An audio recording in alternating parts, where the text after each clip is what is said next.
मसीह यीशु के बाबरकत फ़तहमंद और जलाली नाम में आप सबों की सलामती हो। अजीज़ों, खुदावंद आप सबके साथ, खुदावंद आप सबको बरकत दे। आज का दिन खुदावंद हम सबों के लिए मुबारक करे, आमीन।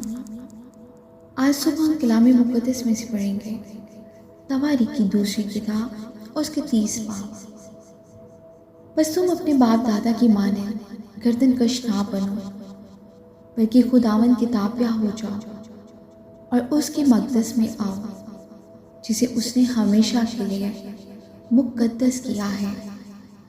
और खुदावंद अपने खुदा की इबादत करो ताकि उसका कहर शदीद तुम पर से टल जाए, क्योंकि अगर तुम खुदावंद की तरफ फिर रुजू लाओ तो तुम्हारे भाई और तुम्हारे बेटे अपने असीर करने वालों की नज़र में काबिल रहम ठहरेंगे